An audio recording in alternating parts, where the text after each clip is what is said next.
নমস্কাৰ এই মুহূৰ্তত আহি পৰিছে ৰাজ্যবাসীৰ কাৰণে কেইটামান বিগ ব্ৰেকিং নিউজ। আজি হৈছে 21 আগষ্ট। অসমৰ লগতে ভাৰতৰ বিভিন্ন প্ৰান্তৰ পৰা এনে ধৰণৰ খবৰবোৰ নিতৌ চাবৰ কাৰণে চেনেলটো সাবস্ক্ৰাইব কৰি ভিডিঅ'টোত এটা লাইক কৰি দিব।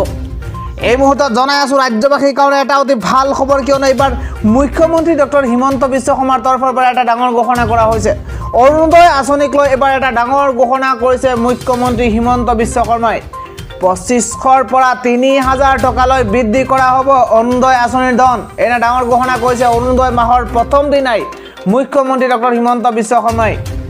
2500 টকাৰ পৰা 3000 টকালৈ বৃদ্ধি কৰা হ'ব অৰুণোদয় আঁচনিৰ ধন, আৰু লগতে কৈছে ৰাজ্যত এবাৰ নাথাকিব কোনো ধৰণৰ দৰিদ্ৰ পৰিয়াল।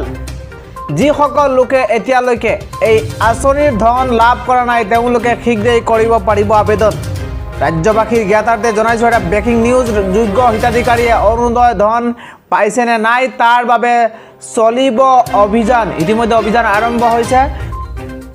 অযোগ্য হিতাধিকাৰীৰ নাম কৰ্তন কৰা হ'ব অৰুণোদয় আঁচনিৰ পৰা। যোগ্য হিতাধিকাৰীৰ নাম অন্তৰ্ভুক্ত কৰা হ'ব। গাঁৱে গাঁৱে যোগ্য হিতাধিকাৰীক বিচাৰি আৰম্ভ কৰা হৈছে অভিযান।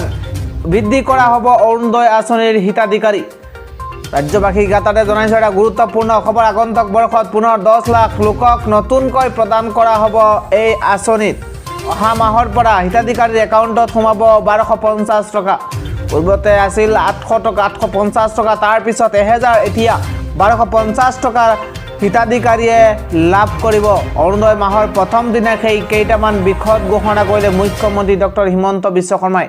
আৰু আটাইতকৈ ডাঙৰ ঘোষণা হৈছে 2500ৰ পৰা 3000 টকালৈ বৃদ্ধিও হ'ব অৰুণোদয় আঁচনিৰ ধন।